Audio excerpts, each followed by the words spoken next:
자, 강의 시작하겠습니다.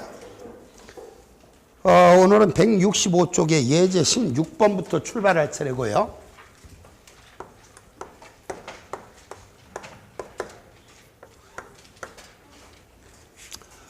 오늘은 상당히 기분이 들뜬 하루였어요. 추억이라는 게 있잖아요. 추억. 옛 추억을 이렇게 한번 되살릴 수 있는 그런 날이었는데, 이게 이제 전국적으로 이제 동영상을 듣는 분들이 계시다 보니까, 근데 좀 아이러니한 것은 저의 추억은 어려서부터 이 강의한 것밖에 생각나는 게 없어요, 사실은. 근데 그것도 이제 30년이 훨씬 넘는, 제가 어려서부터 강의했다 그랬잖아요. 30년이 훨씬 넘는 그때쯤 제가 이제 학원 강의를 시작하면서 두 번째 강의할 때, 두 번째 학원, 첫 번째 아니라 두 번째 학원, 어쨌든 30년이 훨씬 넘는, 그때는 제가 여기서 뭐를 했냐면은 옛날에 주산이라는 거 있었잖아요. 주산. 주산 강의를 하면서 모 학교 학생들, 부기 선수반 애들 하고 1급 부기하고 이렇게 강의할 때였어요, 여기. 저는 이제 이런 학원에서 강의했다는 사실도 잊어버렸는데, 이 동영상을 듣는 분이 쪽지가 왔어요. 이 학원 얘기가 나오는 거야. 그래서 이제 사실 이제 누군가 궁금하잖아요. 너무 오래된 얘기니까 기억조차도 안 나고. 그래갖고, 제가 기억나는 사람인가 해서 전화번호를 아니까 문자를 보냈어요. 전화를 걸었더니 안 받아. 그래서 문자를 보냈어요. 그랬더니 이제 나중에 문자를 보고 전화가 오셨어. 나중에 대화를 하다가 나이를 물어보니까 나이가 그 정도 나이는 아니었는데, 이분은 이제 착각을 하고서 이 학원 이름 된 거야. 그러니까 막 가슴이 뛰더니 내가 맞아, 여기서도 강의를 했었지. 근데 이렇게 나중에 생각하니까 어떻게 나한테는 추억이 이게 강의밖에 없는가. 그래도 어쨌든 어릴 때 강의를 했던 그런 게 떠오르니까 가슴이 좀 뛰는 그런 하루였어요. 이분은 이제 계양구에 사시는 배모 씨. 전화 감사합니다. 지울게요. 이 안에 보면 아마 동영상 듣는 분들 중에서 어렸을 때 저한테 배우시던 제자분들 있을 거예요. 연락 주셔도 돼요. 근데 이제 생김새가 옛날에는 잘생겼는데 지금은 이제 배도 나오고 살도 찌고 그래서 모양새가 변해서 저 사람인가 아닌가 막 그런 분도 계실 거예요. 근데 워낙 제가 인원을 많이 강의를 했어요. 어떤 곳 같은 경우는 저희가 그 학원에 가서 첫 개강 인원이 1976명.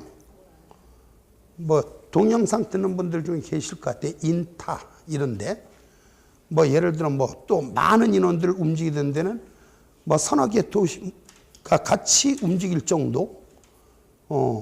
여기도 그 학원 다니던 분이 계셨었어요.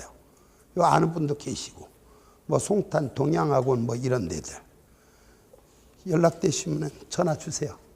맛있는 거는 못 사드릴지 모르지만 아마 가끔 보강하러 할 때 들어오시는 분도 계실 거예요. 그래서 아주 즐거운 하루였는데 강의도 즐겁게 나가겠습니다. 자, 예제 16번. 한국의 다음 영업자료에 의하여 당기에 매출 총이익을 계산하라. 이렇게 나왔는데, 자, 매출 총이익은 어떻게 계산하는가? 매출 총이익 하면 항상 떠오르는 공식은 뭐예요? 매출액 마이너스 매출원가 하면은 매출 총이익이 되는 것이고. 자, 그럼 매출액은 어떻게 하는가? 일단 자료에 매출액이 나와 있나 봐야 되겠죠? 안 나와 있으면 앞에서 우리가 재고자산 관련 계산 문제 6가지 유형 그걸 이제 떠올려서 계산을 하시면 되고요. 자, 매출액이 나와 있어. 얼마라고 나왔어요? 104만 원 나와 있죠? 여기서 중요한 거는 앞으로도 마찬가지인 게 여러분 매출액이 얼마입니까? 그러면 여러분 항상 순매출액을 대답해야 된다는 거. 순매출액이란 문제 나와 있는 매출액에다가 매출 할인, 매출 애누리 환입, 매출 리베이트 뺀 거죠. 근데 여기서는 그런 게 없으니까 그냥 매출액은 104만 원입니다. 자, 다음에 여기다 이제 매출원가를 빼야 되는데 매출원가 하면 가장 먼저 생각나는 건 재고자산 계정이 떠오르셔야 되겠죠. 재고자산 계정 그릴 때 기초상품 재고액, 순매입액, 기말상품 재고액. 조건은 셋 중에 하나라도 모르는 게 있을 때는 매출원가 계산식 4개 중에서 다른 걸 이용해야 되는 거예요. 자, 어쨌든 가장 많이 쓰는 건 얘죠. 자, 기초상품 재고액이 있는가 봅니다. 얼마 나왔어요? 10만 원 나왔지요. 그 다음에 여기는 식을 써야 되겠다. 요 매입액을 쓸 때는 어떻게 하는가? 일단 문제 매입액이 얼마라고 나왔나 보세요. 86만 원 나왔지요? 문제에 나와 있는 이 매입액에다가 자, 저를 보세요. 매출액을 계산할 때 무조건 매출 할인, 매출 애누리 환입, 매출 리베이트를 빼기만 한다 그랬죠? 근데 매입액을 계산할 때는요. 상품을 매입하기 위해서 취득과 직접 관련된 거래 원가, 매입 재비용, 예를 들어 인수님 같은 거, 매입운임, 인수님 같은 거, 매입운임이라든가 하영료 같은 거, 경우에 따라 취득 관련 세금 같은 거 있으면 일단 그걸 더해야 돼. 근데 뭐 상품의 경우는 나오는 게 대부분 매입운임 정도가 얘기했지만 매입할 때 비용을 일단 더한 다음에 매입 할인, 매입 애누리 환출, 매입 리베이트를 빼는 겁니다. 자, 문제에서 매입 할인, 매입 애누리 환출, 매입 리베이트 그런 거 있어요, 없어요? 없죠? 그래서 뺄 것이 없어요. 자, 더하거나 뺄 거 없던데 이 자식이 왜 복잡하게 식을 이렇게 써? 잊어버릴까 봐. 여기서 기억할 거는 매출액을 계산할 때는 빼기만 하지만 매입액을 계산할 땐 더한 다음에 뺀다는 거. 뒤에 문제가 많이 나올 거니까 오늘 연습할 거니까. 자, 어쨌든 그래서 매입액은 86만 원이고. 다음. 여기다 이제 기말상품 재고액을 써야 되겠죠? 자, 문제 기말상품 재고액이 얼마라고 나왔어요? 16만 원이라고 나와 있네요. 계산을 하면 매출원가가 얼마가 나와요? 80만 원이 나오죠? 매출원가는 80만 원이에요. 따라서 빼면 매출 총이익은 24만 원이 되는 거지요. 자, 그런데 아래 해설을 보시면 제가 방법 A, 방법 B 이렇게 써놨어요. 근데 여러분들 보시라고 쓰는 게 아니라 여러분들은 이 방식만 쓰시면 됩니다. 근데 제가 해설에다 이걸 쓴 이유가 있어요. 대한민국에서 회계 강의를 하는 사람들이 예를 들어 100명이더라. 그러면은 그 100명 중에서 이 문제를 해결하는 방식은 모르긴 해도 아마 한 80까지는 될 겁니다. 강의하는 사람들마다 내용이 다 틀려요.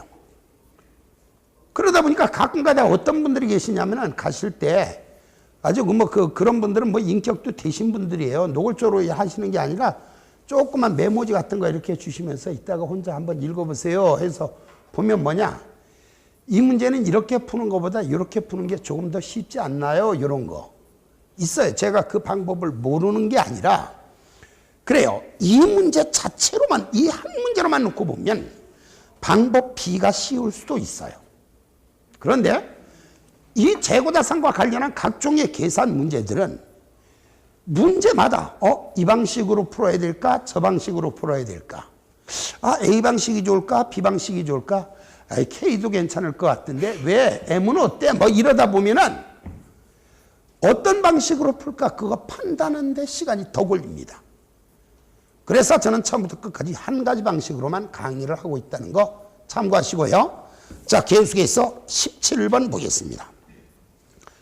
다음 자료를 이용하여 계산된 추정 기말상품 재고액을 계산하래요. 저를 잠깐 보실까요? 추정이라는 말은 의미가 없어요. 왜? 나머지 금액도 전부 다 추정으로 나와 있을 테니까. 어쨌든 재고자산과 관련해서 들어보세요.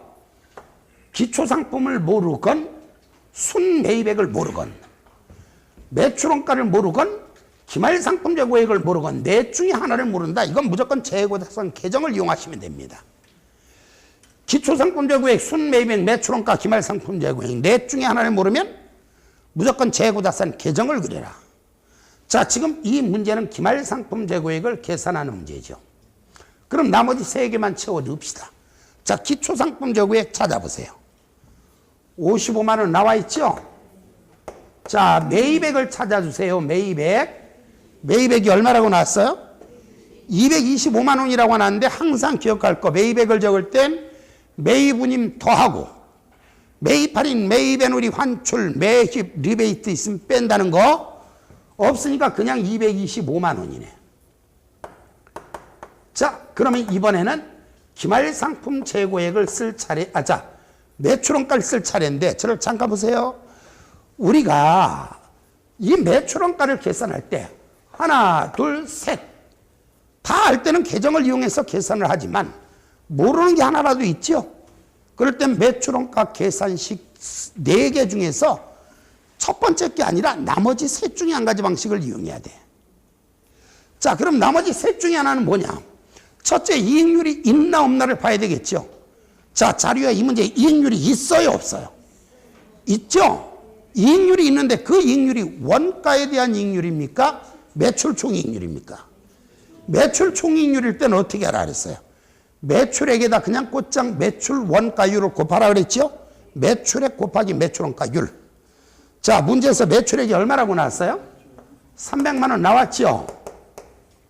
찾으셨죠? 자, 매출 총이익률이 몇 프로예요? 자, 매출액 중에서 이익이 차지하는 비율이 30%란 얘기는 원가가 차지하는 비율은 70%란 얘기죠? 300만 원의 70%입니다.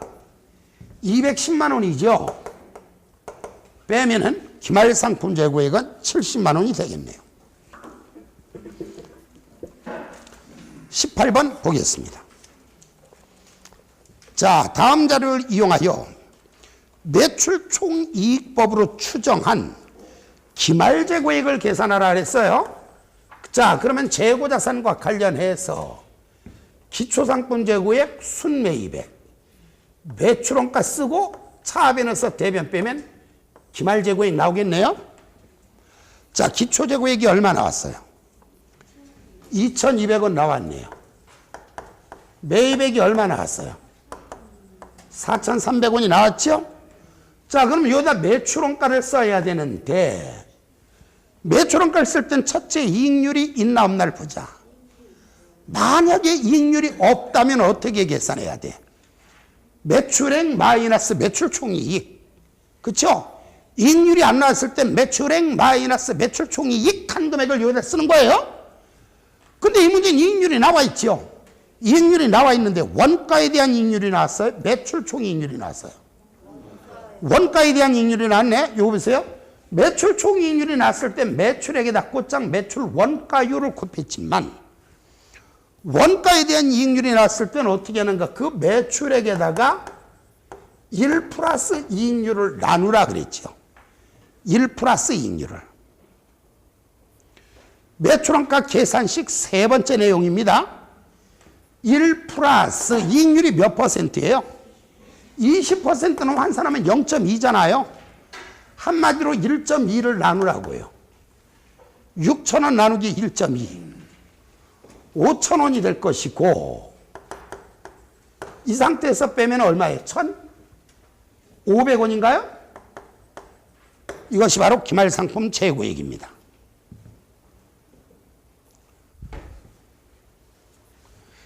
자, 다음 뭘 구하라 그랬는가? 매출액을 계산하라 그랬네. 매출액을 계산하는 문제에서는 첫째 자료에 이익률이 있나 없나를 먼저 보라 그랬죠. 이익률이 나와 있어요? 안 나와 있어요? 매출액을 계산하는 문제에서 이익률이 없을 때는 어떻게 계산하는가?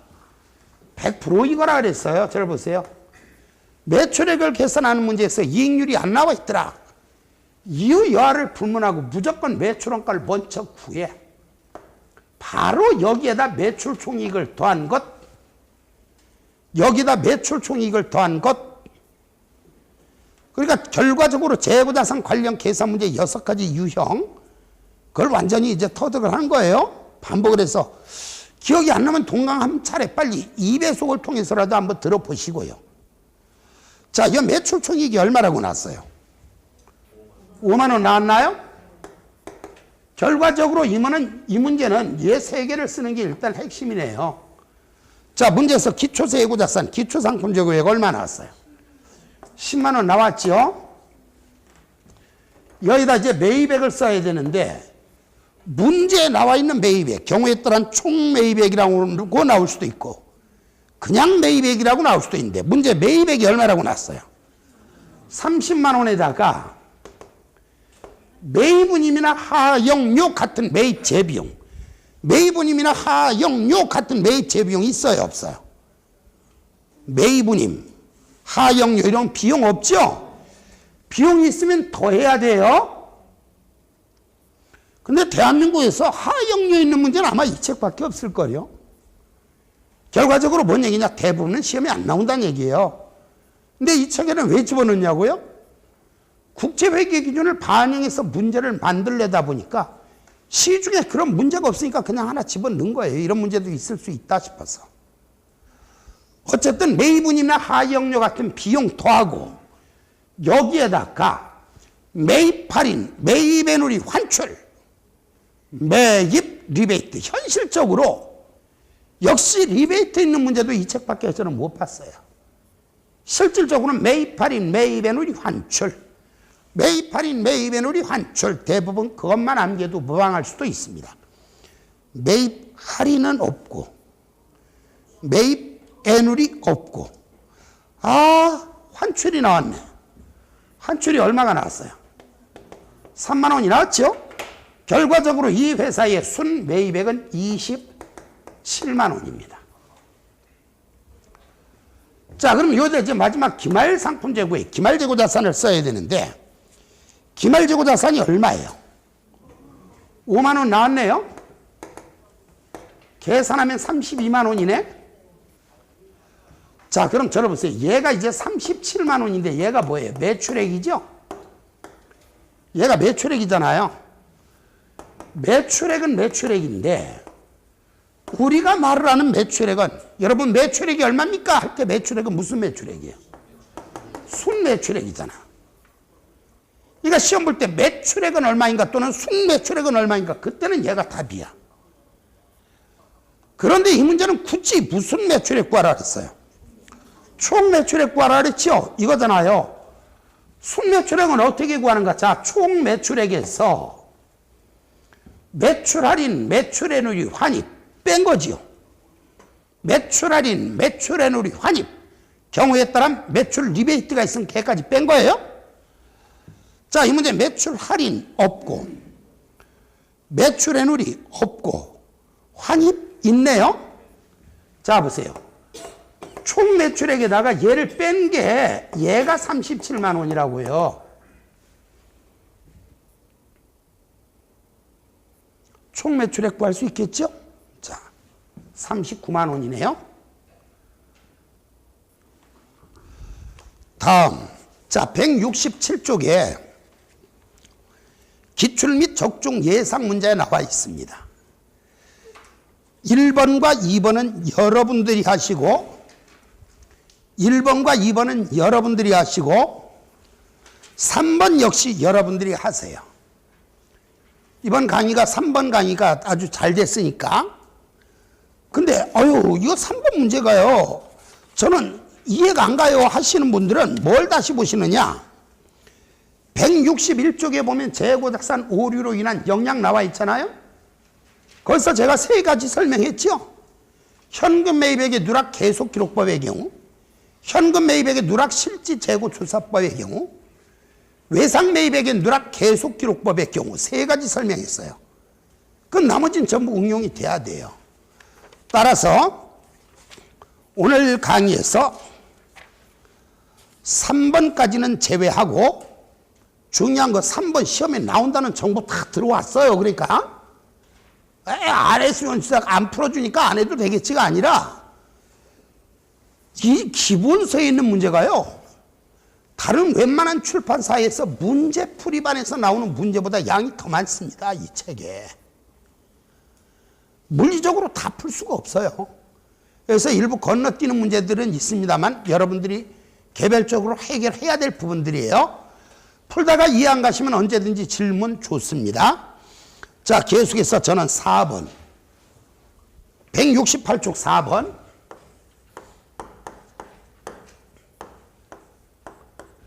자, 이 문제 사실은 난이도가 굉장히 높은 문제예요. 볼게요. 주식회사 한국에, 아이고 바보 같아. 문제를 읽고 있으면 어떻게 위에서부터 몇 줄이에요? 많잖아요. 또 몇 줄이야 그러니까 또 세보려고 그러지 말고 많잖아요. 많을 땐 맨 끝을 읽어야죠.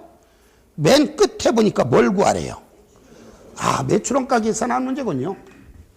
그럼 매출원가 계산하는 문제라면 일반적으로 예죠. 기초상품재고액, 순매입액, 기말상품재고액 쓰면 이게 답이네요. 자, 이제는 문제를 읽어야죠. 제일 처음에 맨 끝을 읽는 이유는 방향을 설정하기 위해서죠. 방향을 설정을 했으면 이제 문제 읽어봐야죠. 보니까 한국의 외부 감사를 맡고 있는 A 회계법인은 2001년 12월 말 미착상품 18,000원에 대해서 장부에는 기록이 되었는데 실제 재고 조사 과정에서 기말재고액에는 포함되지 않았음을 발견하다. 여러분, 미착상품은 운송 중인 상품이죠.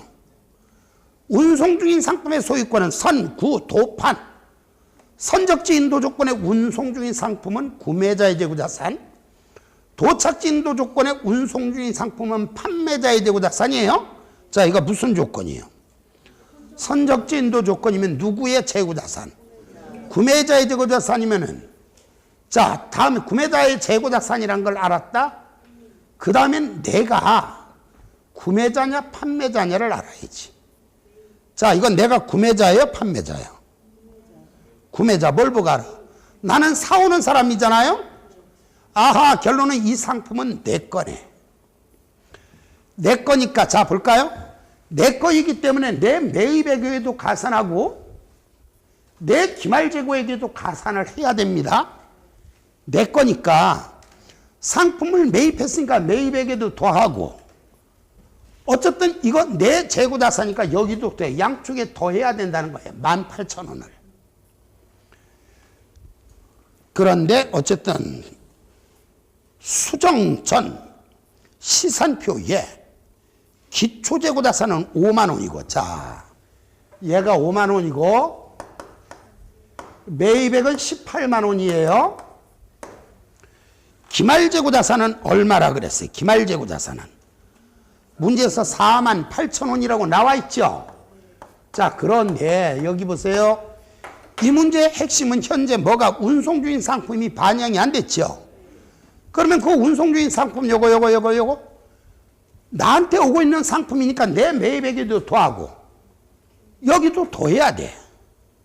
그런데 문제에서는 뭐라고 나는가? 매입에는 기록이 되어 있대. 여기에는 이미 포함시켰대요. 여기다 더해야 되는데 이미 더했다라고 나왔죠. 그런데 뭐라고 나는가? 기말재고자산에는 포함되지 않았죠. 그러니까 여기만 18,000원을 더해주면 되네. 그래서 이제 해설에는 여기다 66,000원 하고 써놨죠. 그 이유를 아셔야 되는 거예요. 원래 양쪽에 더하는 게 맞아요. 근데 이미 매입액에는 기록이 돼 있고 기말재고액에만 반영이 안 돼 있는 거예요. 그래서 여기다 더하면 되는 거죠. 이 상태에서 이제 차변에서 대변 빼면 매출원가 나오겠죠? 16만 4천 원. 생각보다 상당한 난이도고, 실제 시험에서 이 정도 문제 나오면 글쎄 일반적인 주택관리사 수험생들이 요거 풀 수 있을까 하면 좀 회의적인 문제입니다. 자, 계속해서 5번입니다. 재고자산 측정에 관한 설명으로 옳지 않은 것. 재고자산은 취득원가와 손실형 가능가치 중 낮은 금액으로 측정한다. 맞지요? 2번. 재고자산의 취득원가는 매입원가, 전환원가 및 재고자산을 현재의 장소의 현재의 상태로 이르게 하는데 발생한 기타 원가를 다 더한다. 3번. 재료원가, 노무원가, 기타 제조원가 중 비정상적으로 낭비된 부분. 비정상 떴네. 판매, 관리, 새로운 교육, 비정상 손실. 암기한 거 기억나시죠? 이런 것들은 어떤 자산에도 원가에 포함시키면 안 되고 모두 비용 처리하라 그랬죠? 판매, 관리, 새로운 교육, 비정상 손실은 원가에 포함하지 않고 비용 처리한다. 그런데 이게 뭐라고 그랬는가? 비정상적으로 낭비된 부분은 재고자산의 원가에 포함하면 안 된다. 맞는 말이죠? 다음 4번. 소매제고법은 이익률이 유사하고 품종 변화가 심한 다품종 상품을 취급하는 유통업에서 실무적으로 다른 원가 측정 방법을 사용할 수 없는 경우에 흔히 사용되는 방법이 있다. 소매제고법에서 이제 강조한 게 이거였었어요. 표준원가법과 소매제고법을 강의할 땐 두 가지를 강조했어요.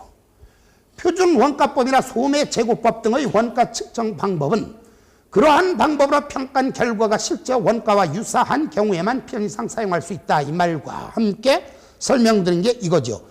소매제고법은 이익률이 유사하고 품종 변화가 심한 다품종 상품을 취급하는 유통업에서 실무적으로 다른 원가 측정 방법을 사용할 수 없는 경우에 흔히 사용되는 방법이다. 이렇게 말을 한 내용이고요. 5번. 동일한 재고자산이라도 지역별 위치나 과세 방식이 다른 경우에는 다른 단위 원가 방법을 적용합니까? 동일한 재고자산은 무조건 같은 방법을 써야 된다 그랬죠? 자, 재고자산의 단위 원가를 결정할 때는 지역별 위치나 과세 방식에 따라 결정되는 것이 아니라 성격이나 용도에 따라 결정되는 것이다. 따라서 동일한 재고자산은 무조건 같은 방법을 쓰고 다른 재고자산의 경우는 같은 방법을 써도 되고 다른 방법을 써도 된다. 이렇게 말씀드렸네요. 근데 여기서는 동일한 재고자산이라도 다른 방법을 써도 되는 것처럼 나왔으니까 틀렸네요. 자, 뒤로 넘어갑니다. 6번 문제예요. 다음 자료를 이용하여 계산한 기말재고액을 계산하라 이렇게 나왔는데 우리가 기말재고액을 계산하라는 말이 있을 때 혹시 실제재고액이 나와 있으면 기말재고액을 계산하라 이런 말이 있을 때 혹시 실질재고액이 나와 있으면 실질재고액 나와 있나요? 실질재고액이 얼마 나왔어요? 바로 그 2만 원에다가 이제 뭐 운송 중인 상품이라든가 적송품이라든가 시용품 같은 것만 이제 반영을 해주면 되는 거지요. 자, 그래서 이제 문제를 보니까 현재 실질재고액이 2만 원 있고 기초재고액 만 원 나와 있고 매입액이 6만 원 나와 있고요.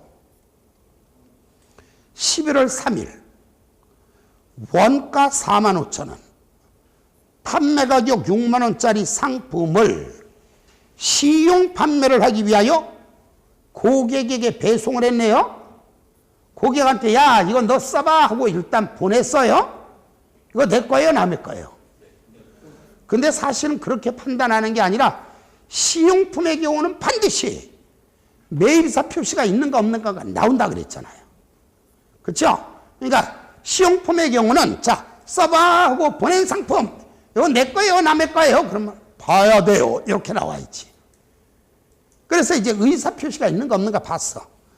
봤더니 고객으로부터 판매 가격 4만 원에 해당하는 시송품에 매입사 통지를 받았네요. 자, 판매 가격 기준으로 지난번에 내가 써봐 하고 보낸 게 얼마 보냈어요? 6만 원 보냈잖아. 판매 가격 기준으로. 근데 상대가 써보더니 얼마를 자기가 사겠대. 그럼 판매 가격 기준으로 얼마가 내 거예요? 2만 원이 내 거죠? 자, 들어보시기 바랍니다. 그러면 내 재고자산이니까 내 거니까 여기다 더하긴 더해야 되는데 우리가 재고자산만이 아니라 모든 자산을 장부에다 적을 땐 반드시 원가로 환산을 해서 적어야 되겠죠. 자, 그럼 우리는 이 상품의 원가가 얼마인지를 봐야 되는데 자, 판매 가격 기준으로 대답해 주세요. 다시 지난번에 내가 얼마 보냈는데 6만 원 보냈는데 얼마를 사겠대. 그럼 얼마가 내 거예요? 2만 원이 내 거죠? 근데 우리가 궁금한 건 지금 뭐냐? 2만 원의 원가가 궁금하잖아요? 2만 원의 원가가 궁금하면 여기다가 다른 걸 곱하는 게 아니라 이 재고자산의 원가율을 곱해주면 전체 금액에서 원가가 차지하는 비율인 원가율을 곱해주면 알 수 있겠죠. 그럼 원가율을 어떻게 계산하는가? 자, 문제에 나와 있는 거에서 원가를 계산할 수 있는 자료를 보니까 두 번째 줄에 원가가 얼마라고 나왔어요?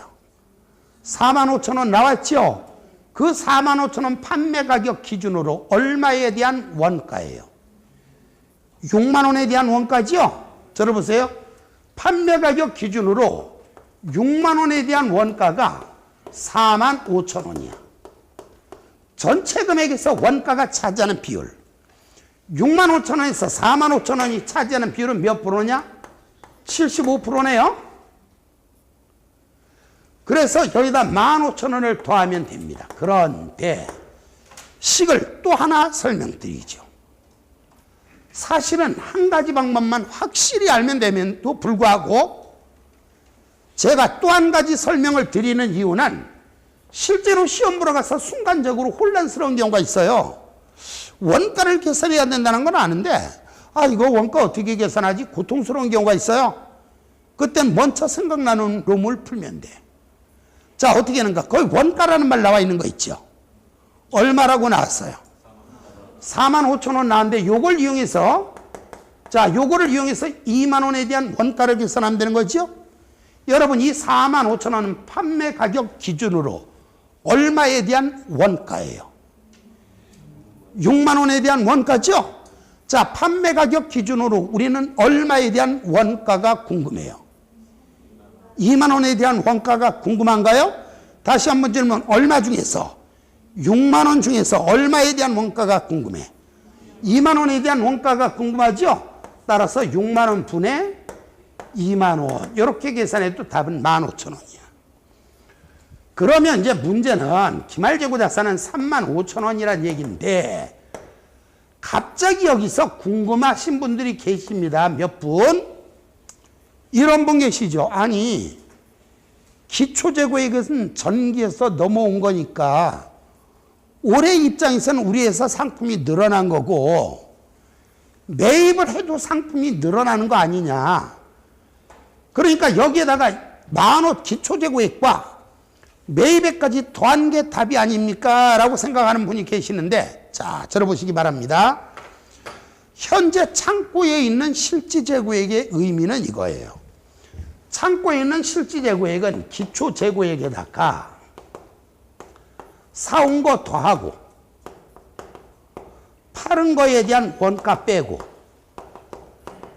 다시 사온 거 더하고 파는 거에 대한 원가 빼고 계속 거래가 있을 거 아닙니까? 그렇죠? 이 모든 걸 반영한 게 현재 기말에 남는 금액이 되는 거예요. 이 기말재고에 실제로 남아있는 이 금액은 기초재고에다 사온 거, 파는 거, 사온 거, 파는 거 다 반영을 한 결과야. 2만 원 속에는 기초재고액이나 매입액이 이미 다 반영이 돼 있는 겁니다. 자, 이것도 이제 시중의 책들 보면 이거 우리 시험 기출 문제예요. 우리 시험 기출 문제임에도 불구하고 시중에 나와 있는 책들은 기초재고액이나 매입액 같은 걸 지우고 문제를 만들어요. 왜요? 설명하기가 까다롭고 자꾸 혼란스러워 하니까. 그러나 시험은 이렇게 나왔다는 거지. 현재 나와 있는 실제재고액 속에는 기초재고액, 애초에 있던 것과 사오고 팔고 이 모든 것이 다 반영된 금액이다 라는 것만 기억하면 어렵지 않은 문제입니다. 다음 7번을 살펴보겠습니다. 7번. 어이구 문제가 끼네. 끄트머리를 봐야지. 올바른 재고자산은, 아하, 이거 재고자산 계산하는 문제예요. 자, 재고자산을 계산하는 문제는 유형이 둘 중에 하나야. 실질재고액이 있느냐 없느냐를 먼저 판단하는 거예요. 실질재고액이 나와 있나요? 실질재고액이 얼마라고 나왔어요? 300만 원이 나와 있으면 바로 기준은 실질재고액이죠. 이 실질재고액에다 더할 거 더하고 뺄 거 뺀 게 정확한 기말재고자산입니다. 자, 이제 더하고 뺄 거 반영 찾아봅시다. 타이틀에 보니까 기억번, 타이틀에는 금액 나와 있는 거 더 이상 없고, 기억번 보니까 2001년 12월 28일 선적지 인도 조건으로 매입한 상품 45만 원이 12월 31일 현재 아직 운송 중이다. 운송 중인 상품의 소유권은 뭐예요? 선구 도판이잖아요. 자, 이거 무슨 조건? 선적지 인도 조건이면 구매자의 재고자산이네. 중요한 거 내가 구매자의 판매자예요. 구매자 이건 내 거네요. 자, 현재 운송 중이라는 얘기는 창고 안에 있는 거예요? 다른 곳에 있는 거예요? 다른 곳에 있지만 이거는 내 거예요? 남의 거예요? 다른 곳에 있는 내 거. 다른 곳에 있는 내 거는 내 재고자산에 더해야 돼, 빼야 돼? 다른 곳에 있는 내 거는 내 재고자산에 더해야죠? 45만 원을 더해. 다음. 니은 2001년 12월 29일 도착지 인도 조건으로 판매한 상품. 이 아직 운송 중이다. 운송 중이니까 선구 도판이 기억나죠? 자, 이거 무슨 조건? 도착지 인도 조건이네. 누구의 재고자산? 판매자의 재고자산이야. 그럼 중요한 건 내가 구매자의 판매자예요. 판매자, 판매자의 재고자산인데 이게 내가 판매자라는 얘기는 이 상품 내 거란 얘기네요. 자, 현재 운송 중이라는 얘기는 창고 안에 없는 거죠. 다른 곳에 있지만 이거 내 거다. 다른 곳에 있는 내 거. 내 재고자산에 더해야 돼, 빼야 돼? 더해야 되겠죠? 60만 원을 내 재고자산에 더하고. 자, 그런데 거기 원가라고 나와 있으니까 그냥 더해야 되지만 만약에 원가로 나온 것이 아니라 판매 가격으로 나왔을 때는 어떻게 해야 돼요? 원가로 환산을 해서 더해야 된다는 것. 모든 재고자산을 장부에다 적을 때는 원가로 환산을 해서 더해야 된다는 거예요. 다음, 디귿 적송품. 적송품이 뭐예요? 위탁 약정으로 발송한 상품이죠. 자, 이거 현재 수탁자가 아직 팔지 않고 가지고 있는 게 있죠. 여러분, 자, 적송품은 내가 이거 팔아줘 하고 보낸 상품인데 수탁자가 바꾸어 말하면 대리인이, 시험할 때 이제 앞으로는 대리인으로 나올 수도 있어요. 수탁자가 바꾸어 말하면 대리인이, 수탁자가 바꾸어 말하면 대리인이 현재 보유하고 있는 건 내 거예요, 남의 거예요? 내 거죠? 다른 곳에 있지만 내 거죠? 유식하게 말해봐. 누구예요? 본인 거죠? 또는 다른 말로 위탁자. 수탁자가 보유하고 있는 재고자산은 위탁자의 재고자산이다. 바꿔 말하면 본인의 재고자산이다. 한마디로 내 거니까 내 재고자산에 포함시킵니다. 90만 원을. 자, 거기 만약에 판매가로 표시가 되어 있다면 원가로 환산을 해서 돼야 된다는 거 꼭 기억하시고요. 리얼 시용 판매 중 현재까지 매입의사 표시를 하지 않은 시용품이 얼마나 있어요? 의사 표시를 받지 못한 거는 이건 내 거예요, 남의 거예요? 내 거죠? 내 재고자산에 더해야 되겠네? 자, 이 내 재고자산에 더할 때 문제에 나와 있는 금액이 원가로 표시가 돼 있어요? 판매가로 표시가 돼 있어요? 거기 판매가로 나와 있죠? 판매가 기준으로 75만 원인데, 자, 이거의 원가 계산할게요. 원가 계산할 때 자료에 이익률이 나와 있나요? 나와 있는데 이익률이 원가에 대한 이익률이에요? 매출 총이익률이에요? 자, 저를 잠깐 보시기 바랍니다. 매출 총이익률은요, 문제가 이렇게 나와. 매출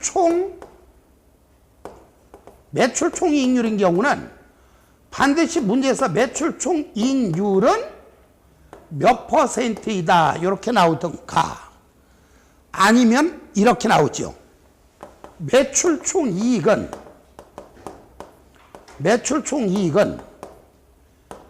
매출액의 몇 퍼센트이다 이렇게 나올 거예요. 다시 한번, 제일 많이 나오는 게 사실은 원가에 대한 이익률보다 얘가 더 많이 나오죠. 매출 총이익률법이라면 아예 문제 자체가 이렇게 표시돼요. 매출 총이익률은 몇 퍼센트이다. 또는 매출 총이익은 매출액의 몇 퍼센트이다. 이렇게 하면 얘가 바로 매출 총이익률법이에요.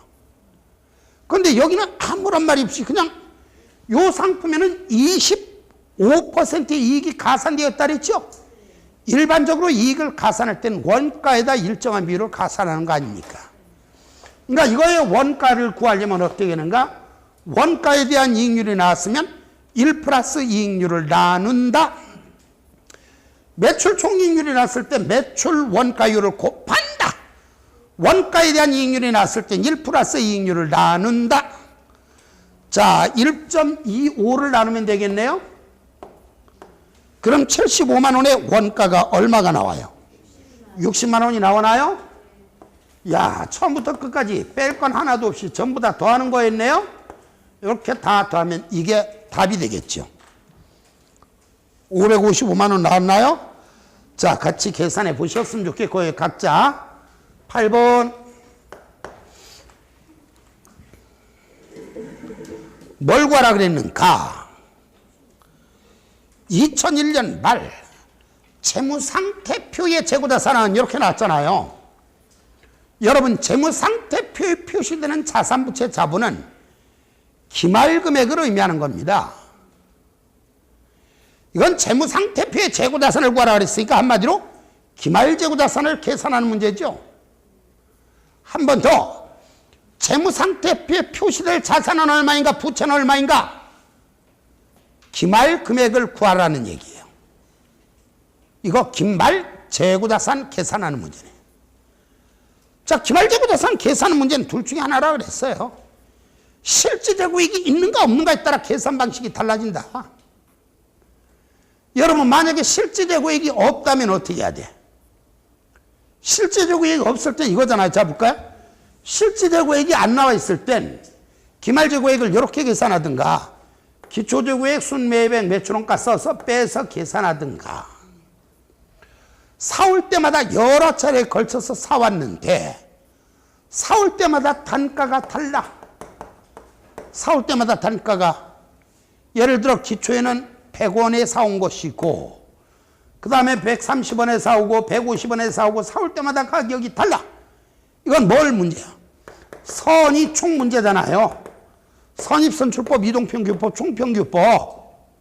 한 번 더 얘기하지.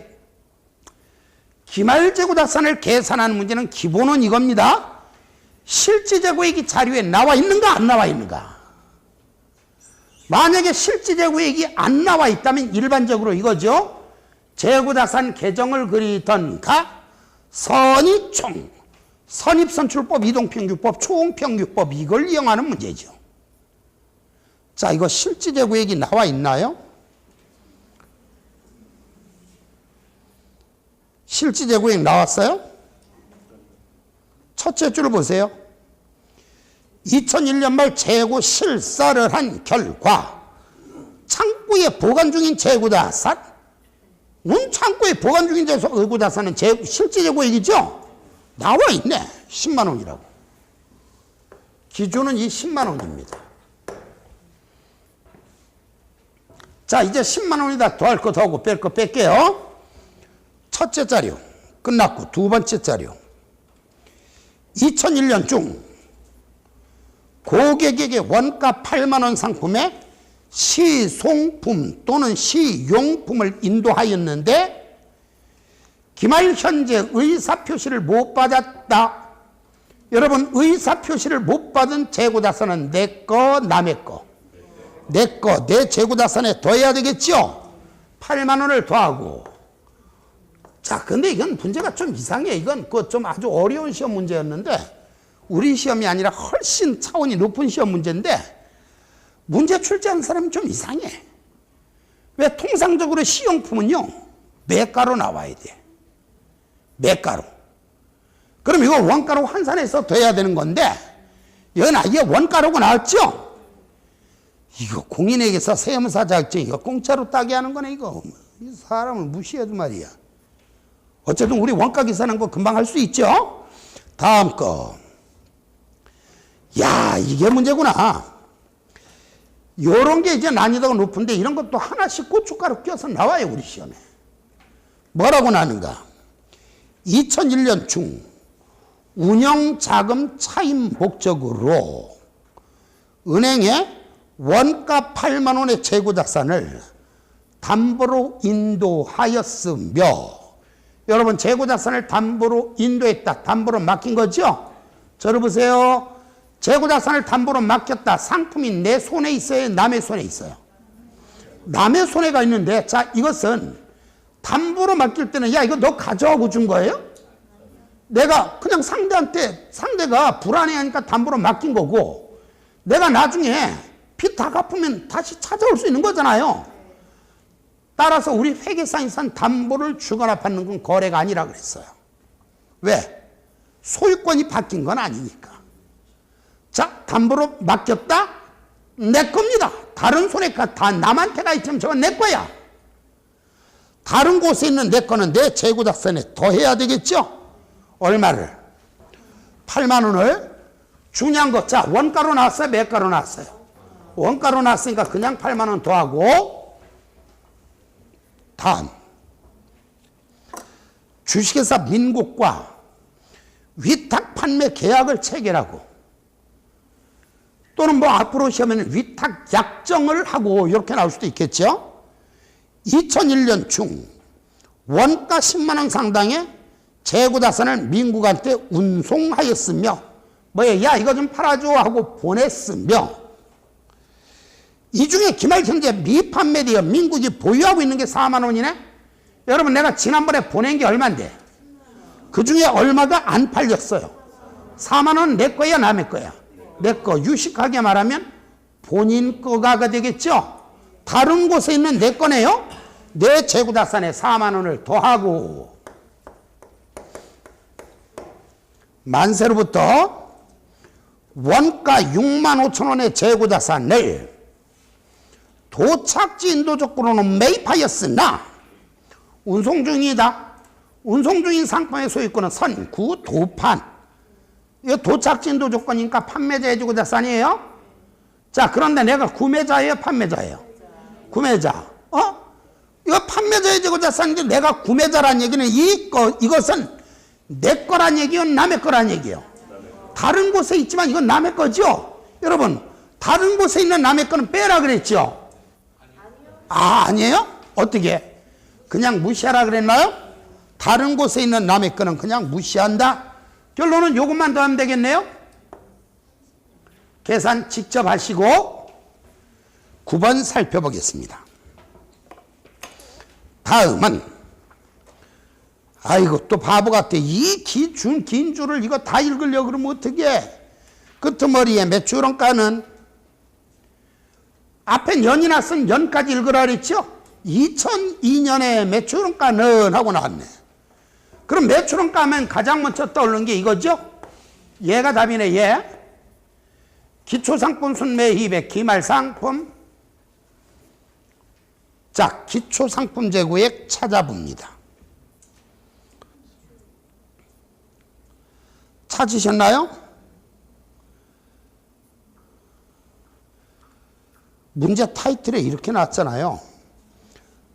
다음 계정 잔액은 정상적인 것이며 상품의 실사 결과 작년 말 즉 2001년 12월 말과 당해년도 말, 즉 2002년 12월 말에 재고자산이 각각 10만 원과 5만 원이래.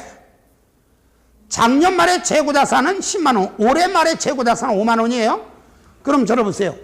올해의 기말재고자산은 5만 원이고 작년의 기말재고자산은 올해의 기초재고자산이나 똑같은 거죠? 얘가 10만 원이네. 자, 그럼 요 맨 마지막에 이제 순매입액만 쓰면 되는데 순매입액은 어떻게 계산하는가? 문제에 나와 있는 매입 또는 총매입액에다가 문제에 나와 있는 매입 또는 총매입액에다가 찾으셨어요? 그 매입 얼마라고 나왔어요? 24만 원에다가 매입운임이나 하역료 같은 매입 재비용을 더하고 매입운임 하역료 같은 매입 재비용을 더하고 취득과 관련된 비용을 더하라고요. 매입운임이나 하역료 같은 비용을 더하고 자, 요 매입을 위한 비용이 뭐가 있어요? 매입운임 나왔지요? 얼마 나왔어요? 매입운임 2만 원 찾으셨나? 3만 원 나왔네. 하역료는 뭐 찾을 필요 없어요. 나올 리가 없지. 나왔어요? 아, 자식 여기다 집어넣네 이거를. 하역료 얼마 나왔어요? 그것까지도 하라고요. 7만 원이에요? 현실적으로 이 책밖에 없어요. 여기밖에. 하역료 있는 문제는 전 아직은 본 적은 없어요. 근데 국제기준에 이 표현이 나와 있기 때문에 앞으로 만들어낼 수도 있겠다.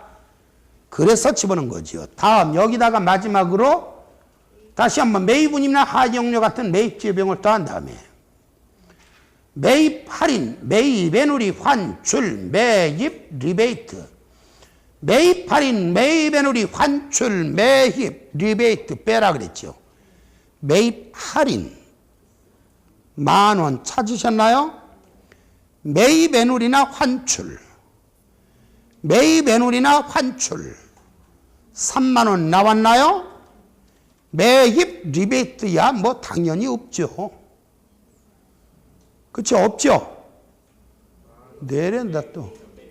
매입 애누리, 리베이트가 있어요? 참, 이 책밖에 없어요, 요거. 그래도 꼭 하나, 이 정도도 참고는 하자는 얘기예요. 그것까지 빼면 10,000원, 30,000원, 50,000원, 10,000원, 30,000원, 50,000원 더하면 9만 원이죠? 그거를 빼. 그러면 순매입액은 얼마가 나와요? 22만 원이죠? 32만 원서 빼니까 매출원가는 27만 원이네요? 야, 문제 화려하게 길어도 사실은 아무것도 아닙니다. 자, 뒤로 넘어갑시다. 뭘 구하라 그랬는가? 10번. 뭘 구하래요? 매출총익 구하라 그랬죠? 매출총익 하면 생각나는 건 매출액 마이너스 매출 원가 하면 이게 답이죠. 매출총익. 자, 그럼 매출총익, 매출액을 찾아봅시다. 매출액. 자, 근데 문제에서 무슨 매출액이라고 나왔어요? 총매출액이라고 나왔죠? 근데 우리가 말을 하는 매출액은 순매출액, 즉 문제 나와 있는 매출액에다가 매출 할인, 매출 애누리 환입, 매출 리베이트. 확률적으로 매출 리베이트가 있을 확률은 많지 않지만 자, 그 매출 할인 얼마 나왔어요? 매출 할인. 매출 할인은 없고 매출 애누리 없고 환입 4만 원 나왔나요? 총 매출액에서 환입만 빼면 되네. 이 문제는 89만 원인가요? 그런데 자, 이 자리에서는 아무 말 안 하다가 왜 집에 가서 풀 때는 자꾸 거기 나와 있는 판매 운임 때문에 고민을 하는 거야. 매입할 때 비용은 매입액에 더하지만 판매 운임은 뭐예요? 판매, 관리, 새로운 교육, 비정상 손실, 즉 판매를 위한 비용은 별도로 비용 처리하는 것이지 매출액을 계산할 때 더하거나 빼는 게 아니라는 거예요. 자, 결론은 매출액은 89만 원. 자, 그럼 여기서 이제 매출원가 빼야 되는데 매출원가는 얘가 떠올리셔야 되겠고 기초재고액, 순매입액, 기말재고액 씁시다. 자, 여러분 이 회사 기초상품재고액, 기초재고자산 얼마 나왔어요? 12만 원 나왔네요. 여기다 순매입액을 더해야 되는데 문제 나와 있는 매입액, 문제 나와 있는 매입 얼마라고 나왔어요? 매입액 60만 원 나왔나요? 바로 여기에다가 매입운임 하역료, 시험 볼 땐 매입운임이라고 나올 수도 있고 인수운임이라고 나올 수도 있고 경우에 따라서는 매입 재비용이라고 나올 수도 있고 또는 경우에 따라 취득 관련 세금이 나올 수도 있어요. 매입운임 하역료, 하역료 나올 확률은 높지 않지만 매입운임, 인수운임, 매입 재비용 찾으셨나요? 얼마가 있어요? 14,000원 있잖아요. 일단 더한 다음에 매입액을 계산할 때 일단 매입을 위한 비용을 더한 다음에 매입액을 적을 땐 매입을 위한 비용을 더한 다음에 매입 할인 매입엔 우리 환출 빼자. 매입 할인 10,000원 있죠. 매입 할인 10,000원 찾으셨죠? 매입 애누리 없죠? 환출 4,000원 찾으셨나요? 오른쪽 아래에서 두 번째. 결론은 14,000원을 빼야 되겠네. 뭐야 이거? 60만 원에다 14,000원 더한 다음에 잽싸게 14,000원을 다시 빼니까 60만 원이네요. 여기서 마지막으로 기말재고자산, 기말상품재고액, 기말재고자산 13만 원 됐나요? 빼면은 매출원가는 얼마예요? 59만 원이죠? 59만 원이네요. 자, 매출액 마이너스 매출원가 하면 답 나오죠? 89만 원에서 59만 원을 뺀 게 답이네요. 이 시간 강의는 10번까지만 살펴봤습니다.